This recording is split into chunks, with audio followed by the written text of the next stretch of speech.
ভুল করে আপনার মায়ায় পড়ছিলাম, তার জন্য ক্ষমা চাচ্ছি। আমি ভুলেই গেছিলাম আপনি যে এত দামি মানুষ।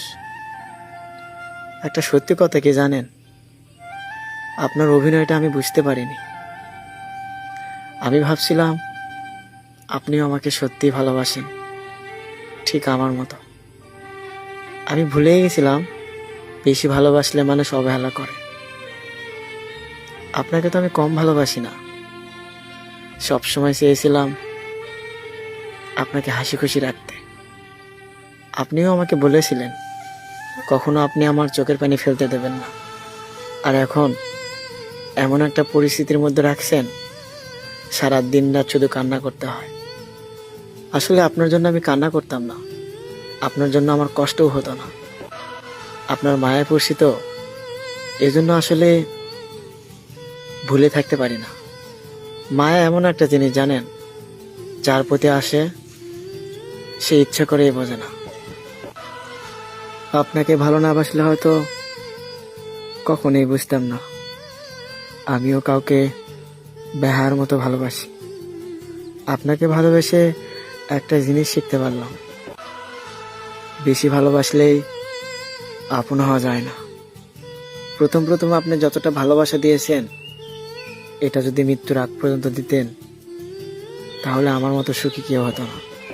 কিন্তু দিন শেষে আপনি আমায় ঠকাইলেন। অথচ কথা বলার অভ্যাসটা আপনি আমারে শিখাইছেন। কথা বলার জন্য এতটা অভ্যাস শিখাইছেন, প্রতিদিন কথা না বললে মনে হয় দম বন্ধ হয়ে যায়। অথচ আপনি ঘন্টার পর ঘন্টা সেই মানুষটার সাথে কথা বলেন, যে মানুষটাকে আপনি প্রিয় মানুষ বানাইছেন। আমিও আপনাকে আর ডিস্টার্ব করি না, আপনার কথা মনে হলে চুপচাপ থাকি। আর শুধু নীরবে ভাবি আপনাকে ডিস্টার্ব করে কি হবে, জোর করে তো আর ভালোবাসা হয় না। আপনি তার কাছে সুখী হন যাকে আপনি ভালোবাসেন। তবে একটা কথা মনে রাখেন, কাউকে কষ্ট দিয়ে সুখী হওয়া যায় না। আপনি আমার জন্য একদিন কান্না করবেন, আমার জন্য আপনি একদিন আফসোস করবেন, আর শুধু এটুকুই বলবেন, একটা মানুষ ছিল পাগলের মতো ভালোবাসতো আমায়। হয়তো তখন আমার জীবনে আসার জন্য আপনি ছটফট করবেন। কিন্তু প্রিয় মানুষ কষ্ট পেতে পেতে একবার যখন সহ্য করে নেয় কষ্টটা, তখন আর কোনো কষ্টকেই কষ্ট মনে হয় না। আপনি হয়তো আমার সাথে অনেক কথা বলতে ইচ্ছা করবে আপনার, কিন্তু আমি আপনার সাথে আর কথা বলবো না। কারণ আপনি আমাকে এতটা কষ্ট দিয়েছেন,